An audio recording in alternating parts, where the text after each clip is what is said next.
ویل للمطففین، خدا میگوید وای به حال آن کسانی که حق برادر را میخرند، چه از کیلا باشد، چه از متر باشد، خب چه از شیر را به آب اررش کردن باشد، همه اینا داخل هستند، همه اینا خیانت هستند. خدا میگوید وای بر حالشان، ویل بر حالشان.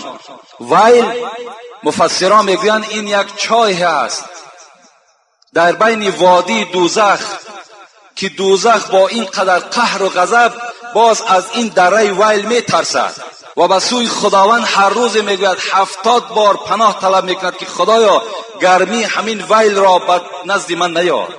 دوزخ میترسد. همین ویل برای آن کسانی هستند که در دنیا حق برادر مؤمن میخرند. الذين اذا اكتالوا على الناس يستوفون. خدا میگوید همین کمگیرها یعنی حق خورها کسانی هستند که وقتی که برای خود میگیرن پره میگیرن. یعنی ببین امروز دهقان وقتی به بازار می آید، از او وقتی محصولات دهقانیش همان سوداگر میخرد، دانه به دانه حساب میکند، کیلو به کیلو میگیرد. اگر گازوار باشد متر به متر حساب میکند، اگر بنزین باشد لیتر به لیتر حسابش میکند. خدا میگد اینها میگد همین گروه هستند که دانه به دانه حساب میکنند. و اذا کالوهم او وزنهم یخسرون. لیکن وقتی که اگر سودا کنند در ترازو خیانت میکنند، در سودای خود خیانت میکنند. حق برادر چه از کیلو و چه از متر و چه از لیتر و از هر کدامش چیکار میکنند؟ میخرند. در دوام خداوند چی میگوید؟ الا یظن اولئک انهم مبعوثون لیوم عظیم یوم یقوم الناس لرب العالمین. خدا میگوید که ای سوداگرهایی که حق مردم میخرین، ای سوداگرهایی که از متر حق مردم میخرین و دیگر سوداگرهایی که حق مردم میخرین، الا یظنون، مفسران میگویند این قسم است.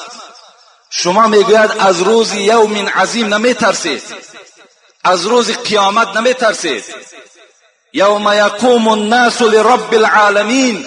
این خدای شما را ای سوداگرها راست میکند و حق آن برادرهایی را که خوردید اونها را پیش شما دا حاضر میکند و خبر میدهد که تو درک نداشتی، انا همین کثافت حق تو را خورده بود، از این ثواب بگیر. در اون حالت ما دیگر متر نمیگیریم، ما کیلوی خوردگی اون نمیگیریم، بلکه از ثوابش چیزی میگیریم. برای ما اون حالت دا فقط ثواب در کار، ثوابهاش میگیریم. هر یک آدم دعواگر وقتی ثواب گرفت وای دیگر خالی میماند، وای بی ثواب میماند، وای چیکار میکند عاقبت؟ وای وارد دوزخ میشود، وارد همون ویل میشود.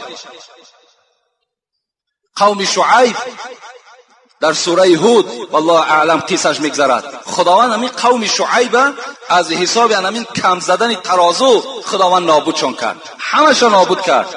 ابو هریره میگوید بار من از یک کوچه میگذشتم، حضرت ابو هریره، نگاه کردم که یک زن در شیر آب میریزد. گفتم ای مادر این چه عمل است که تو انجام میدهی؟ گفت بسیار فقیر هستم. ای دوستی خدا گفت میخواهم که همین اندازش از زیاد کنم تا که امروز یک پیسه زیادتر پیدا کنم تا زندگی من بهتر شود.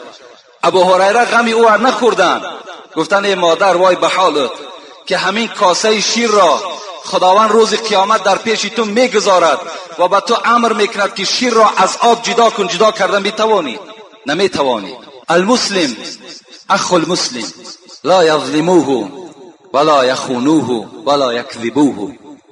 کل المسلم علی المسلم حرام عرض و مال و دم. پیغمبر خدا میگوید مسلمان برادر مسلمان است، باید مسلمان خیانت نکند، باید مسلمان دروغ نگوید، باید مسلمان خار نکند. پیغمبر میگوید که آبروی مسلمان بر شما حرام است، مال مسلمان بر شما حرام است، حق او بر شما حرام است. مادام حرام باشد وای برادری تو باشد، این چی گونه مناسبت است؟ در دوره های پیغمبر میگوید یک صحابه بود به نام جلیل جبری، بار غلام خود امر کرد که این غلام گفت رفته گفت از بازار برای من یک اسب بخر. آن خدمتگار آمدن، جلیل جبری را خدمتگارش آمدن، یک اسب خوب را دیدن.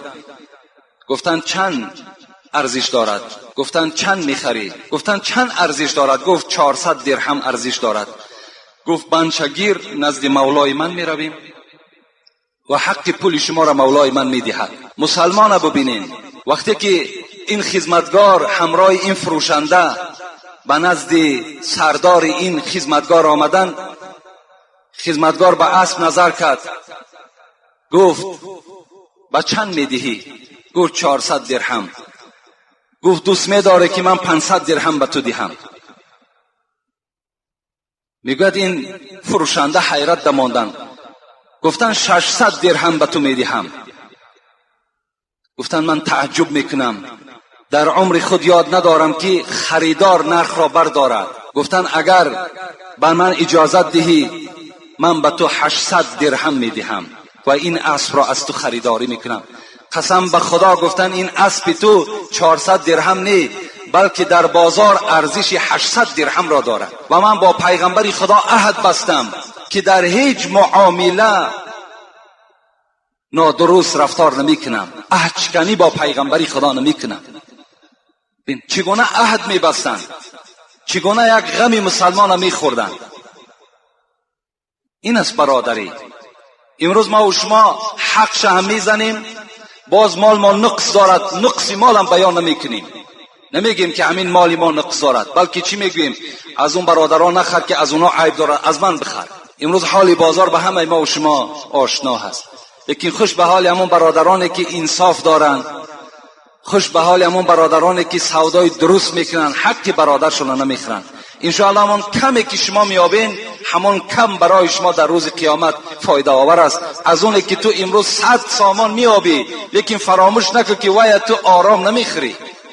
اون حق برادر چیزی نیست که تو را آرام گذارد، یا کثافتی وای در خودت میزند، یا در عائلت میزند، یا در فرزندت میزند، یا در مالت میزند.